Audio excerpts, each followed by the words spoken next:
Good evening to all, distinguished professionals on the dais, eminent business leaders, professionals, ladies and gentlemen. Thank you very much for this opportunity to be part of this thematically very relevant conclave. My heartiest compliments to the organizers for organizing this, because it's very important to keep the discourse alive for this industry, and that's how we progress, that's how we adjust and move forward. So what I'll try to briefly do, I think it's already 7:20, right? So I'll try and in next less than 15 minutes, I'll try to just give a broad brushstroke of my sense as an institution of the E&P sector. And then I hope I should be able to convince the stakeholders on three things. One is that we as a collectivity need to do more and more of E&P, not less. Secondly, we need to do it more efficiently in terms of better deployment of technologies, digital tools, AI/ML, and all that sort of stuff. So more efficient, more smartly. And third, that we need to do all that in a more responsible manner. So let me just come to the goal setting. The goal, so far as this country is concerned, is already set by the Prime Minister, and it is reasonably well aligned to the global priorities as well. The growth, security and sustainability is, our way of describing the energy trilemma. I don't call it trilemma because like dilemma, it looks like we are fixed, we are stuck. It's a way forward. It's a way forward. Civilization, society has to progress, and it has to progress in a more sustainable way. So it's our way of formulating the same thing, but in a directional way. While growth is a trajectory, the security and the sustainability define the pattern. So in our context, in the India's context, growth includes equity incidentally. So growth is a fundamental. It is the requirement. It's the largest and the youngest workforce in the world. Energy demand will grow at the highest, fastest ever pace in the next couple of decades. And of course, within growth, we have in our policy framework the equity element in terms of affordable and accessible supplies to all sections of the society. At the same time, we have the security element.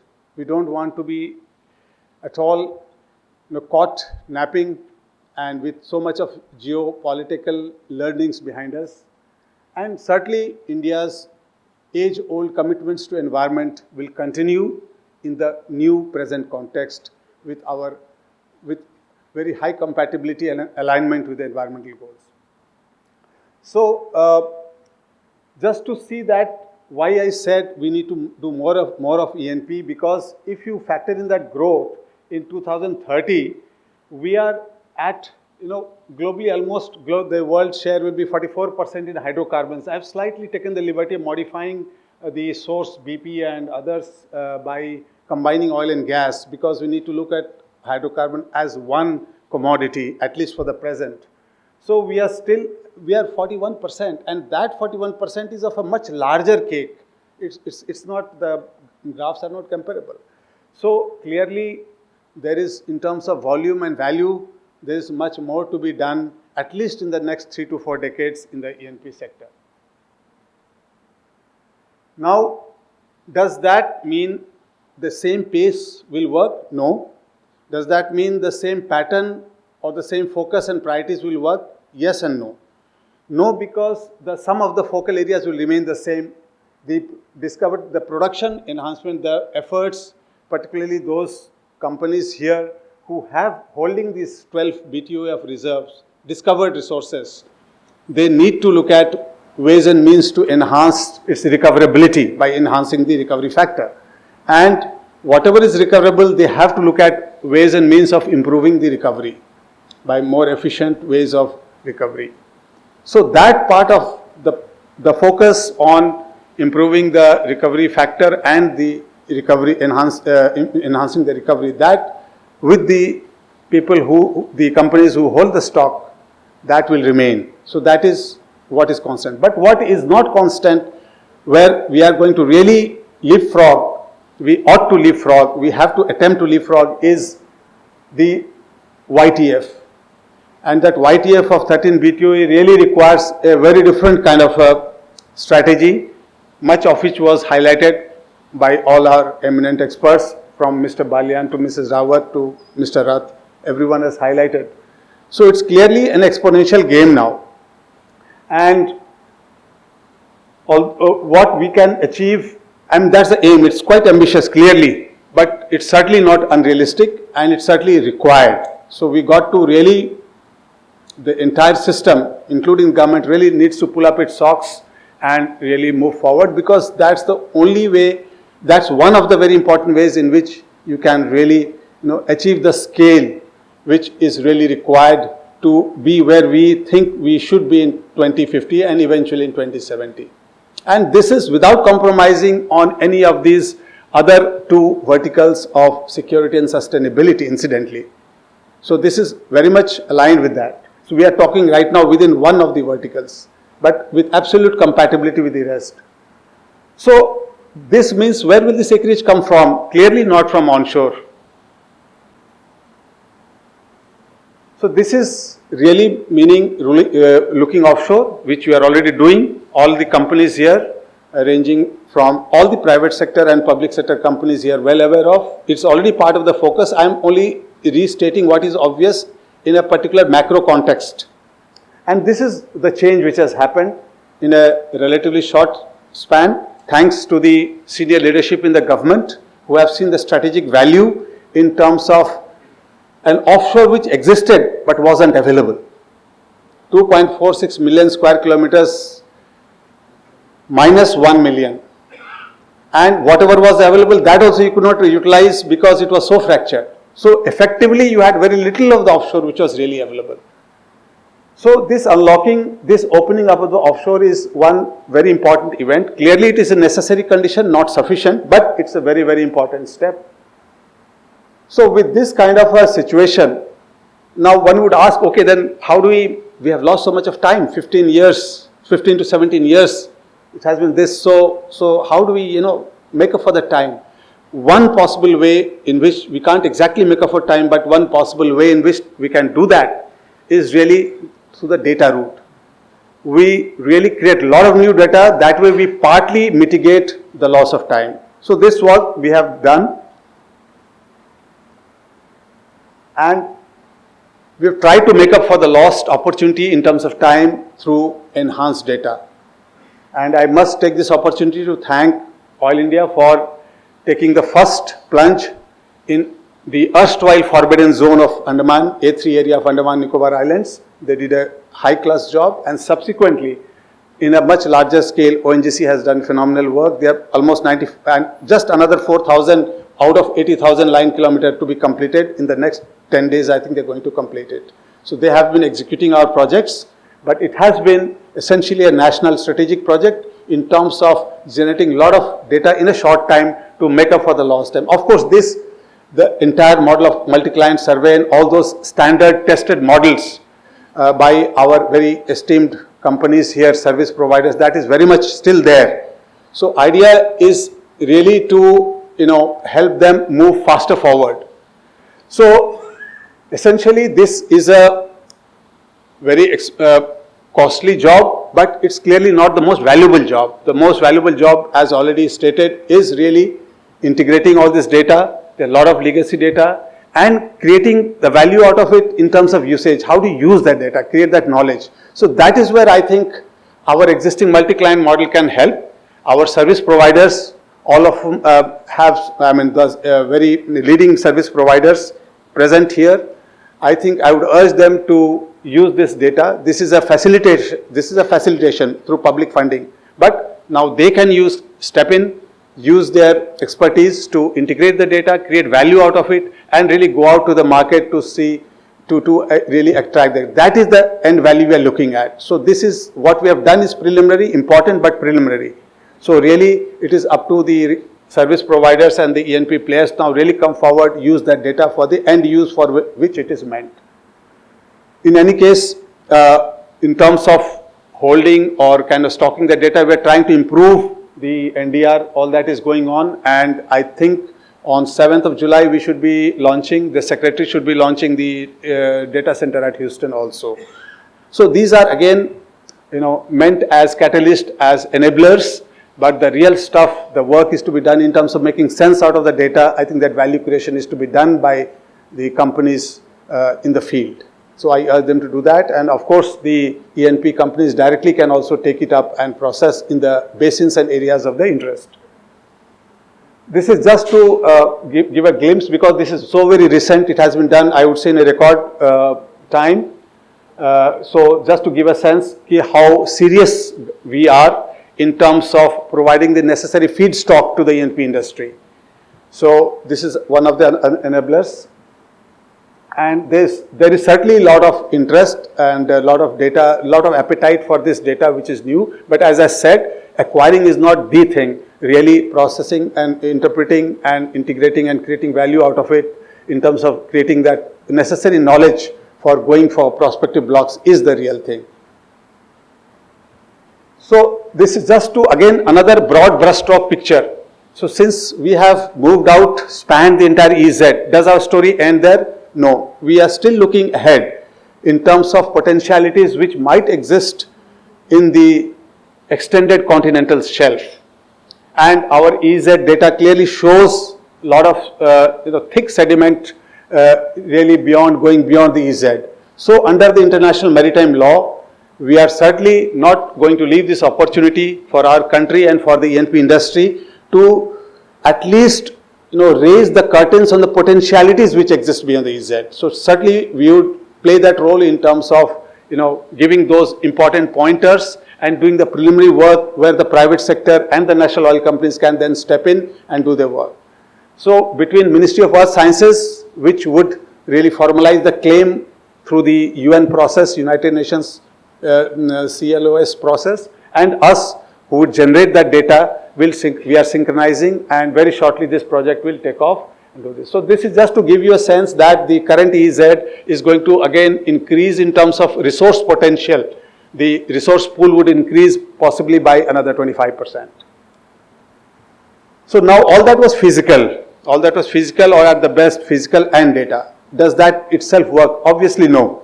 The soft side, the policy support is clearly necessary, and as already all of you are aware, I need not repeat really, but just to underscore that some major reforms, particularly with exploration in focus and offshore exploration in particular. So some of these recent reforms, as recent as 21st March, it's reflected in our latest bid document of round 9 and as well as round 8. So these decisions have been taken as recently as 21st March.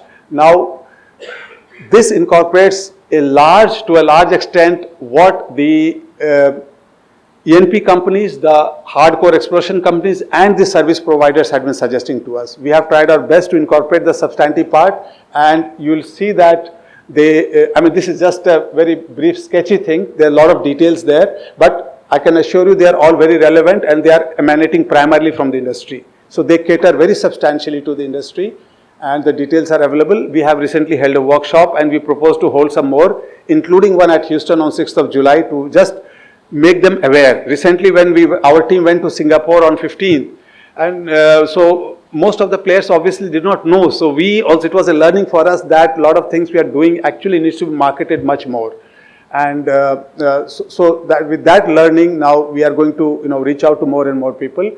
But the short point here is that these are extremely, very, very strongly pro-exploration, pro-offshore and pro-industry, and with very minimal kind of a government role in this. And primarily in the self-certification mode, primarily online. So with these reforms in place, clearly, as I said, the second part is that we ought to start doing things better in a more smarter way. And that is where your present conclave, I feel, is very, very relevant And in terms of actual operations, clearly you are the best people to deliberate, and we have some very fine experts here who would contribute in terms of what are the better ways to do it. But in terms of governance, at the governance level, certainly we also have a role to play, and we have those enabling role. And I've just this is a snapshot of what I feel these are some of the areas where we also need to work with you in terms of creating those enabling conditions for this digitalization to take place, get better mainstreamed and get better rooted in the industry. I do feel that the Indian E&P scenario is lagging behind in this regard. Far more needs to be done, and there's so much of capacity available within the industry, and this big data and this data science. Certainly we need to really catch up. So, but we would certainly play our role in terms of these are more of the enablers, not the real hardcore actual applications. So we certainly would like to play that role, and we have a roadmap laid out. I think we are going to come out separately with that very shortly in some very specific manner. So with these things, I think we should move ahead. And just as a supplement, I'll say that some of these enabling measures also are translated in terms of actual process facilitation, and these are how, in terms of actual contract management and process facilitation, we are trying to do. Many of you, many of the professionals here are already aware. They interact. We have this Urja Pragati platform for clearance fast tracking. Then there is a committee you are aware of, headed by Cabinet Secretary for the larger policy issues. One of the important outcomes of which was this EZ clearance, and the second outcome of which is the extended continental shelf resource assessment. And then of course we have the latest for this coordination with the security forces. We have this Urja Suraksha Samanvay. There is Upstream India. So all these portals are there, but certainly this is a two-way process. This is meant to really subserve the end of the industry, and they are only justified to the extent that they are actually useful. So we really urge them to use them and also tell us what, if any, new instrumentality is needed. And now we are effectively using them also for natural disasters. This Urja Suraksha Samanvay, recently we are able to evacuate at a very, very short notice 5 people in the previous cyclone, and off the coast of Tamil Nadu. So these are there in terms of process facilitation, for safety enhancement, for better coordination with the agencies which operate in the EZ. So after this, so coming back to the offshore, just very briefly now on the concluding phase, when I said that we need to do things in a more responsible manner, and Mr. Balian talked about the need to retain talent pool. That is where our thinking is, and is the thinking which is kind of looking basically to the future. It is evolving thinking. When we talk of the offshore hydrocarbons, and the potential is well known to you, and I said the arena is already expanding. It's already expanded to EZ, now it's going beyond the EZ, potentially going beyond the EZ also. It's not only hydrocarbons, clearly all of us are aware. You see the wind potential farm, the wind potential along the, if only EZ, and particularly along the coast with lower bathymetry up to 70 meters if you go, so high potential. Solar, again, very, even though solar photovoltaic on the ocean surface is not so well developed, but clearly that's a technology limitation, that's not a limitation of science. So it is very much potential is there. So that really leads me to really, place this before you as a future thinking. While standing in the present, we should certainly think about the future, and that's how, that's the alignment I would really, as a thought I would leave with you, is that we have hydrocarbons, we have wind, we have solar, of course we have tidal, we have geothermal, other forms are also there to some extent, but less mapped. But some of these are very well mapped. Now, can we look at energy rather than as a spread, but as a stack? See, any space is three-dimensional, and so is energy. Wherever you stand, the availability of energy in various degrees, potential may vary, the feasibility may vary, but clearly these things are there in some or other extent. So offshore energy, can we look at this not as a spread of hydrocarbon, the oil chemicals, but all kinds of molecules and electrons from whichever source? So if we look at energy as a block, as a stack, as a block, as a composite block, then perhaps we get the answer in terms of a more sustainable future where oil continues to play a role. You have the technology, you have the capex, you have the ability, you have the branding, you have the talent pool, and yet you need not dissipate any of them. You can still retain investors' confidence and sentiments by looking at something which more composite, which is more optimal. So this the industry needs to seriously think in terms and develop an appetite for that, because if it does, I am quite sure at least from the government side, the response would be more than forthcoming. Because we are already thinking, but we don't know, we are not the right people to say how much of business appetite, how much of capital is available for that. Now this is something which I think is highly sustainable, which is highly secure and has a growth potential, which has a scale impact. So growth, security and sustainability, all three are inbuilt, provided we develop the right kind of a model, we look at the right kind of a spot. So this is the thought I'd like to leave you with. And why I say this is not an abstract thought, because I did a bit of a, thinking myself with some of the colleagues, and I found even as a business proposition, again I am not the kind of a hardcore business sector person to say about this, but I do have a sense that it has a business case. And this is my concluding thing.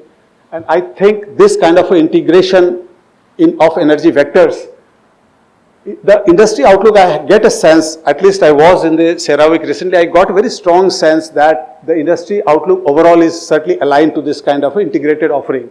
Global companies, we are aware many of them have started calling themselves as energy companies, energy solution companies, and they are looking at more composite ways to deploy their capital rather than on isolated oil gas molecules. So molecules and electrons are becoming really now faceless. Whatever comes in the package you go, and you see that the renewable component is there.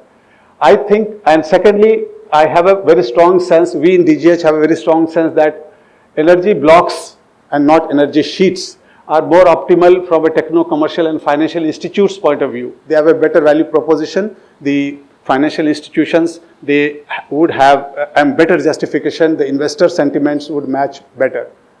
Then I think rather than chasing wind, solar, other things, there is a certainly process optimality there, because a lot of what ease of business we have tried to achieve within the hydrocarbon sector, that can be actually extended to across the energy vectors as a single kind of a thing, and that level of ease of business would be far greater, deeper than within one sector. And finally, I think that there would be a lot of synergy across energy verticals if we try to integrate the vectors in terms of EPC, project delivery, engineering, procurement and supply chain, knowledge sharing, and some of the companies I have talked of just bounced off the idea. They did seem to confirm my notion. As I said, I'm placing it as a thought. I won't claim any final authority in terms of detailing, but an idea as it is, certainly I think needs to be explored more deeply by those who are good at it. And I think investments in today's world, and much of that exists clearly outside India, there is a decent amount of capital available. I saw some reports of the S&P and other analysts of the top 250 listed companies. I see that there is a possibility of channelizing investments better if it's a fossil, non-fossil combined. Now these are dichotomies we have created. So if you remove all those dichotomies, we talk of energy block, then there is really no binary available. And energy generated off grid can always be used, consumed. For example, if you look at the Mumbai High, assuming hypothetically if ONGC were to construct and have these projects of wind and solar in various combinations, and there are a couple of projects in the order of half, several megawatts, and one of them half gigawatt also in North Sea and some other places where wind turbines on large floating platforms, because they found it difficult to closer to the shore, so they're doing it slightly off the shore on floating platforms like rigs.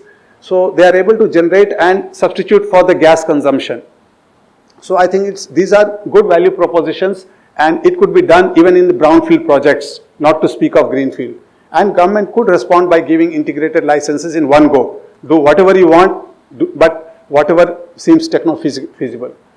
And finally, I think in the country context, if we look at the industry really develops an appetite for demand for integrated block offers, I think India with its huge EZ and beyond potentially can actually offer, become an investment destination, because world today is looking at more assured supplies of energy beyond this kind of, Russia and other those conventional sources. So South Asia becoming, the Indian Ocean region becoming a major supplier of energy, frankly, would appeal strategically to a lot of future energy consumers globally. So these were my broad thoughts, and thank you for your patience, and I hope something very useful will emerge out of it. Thank you.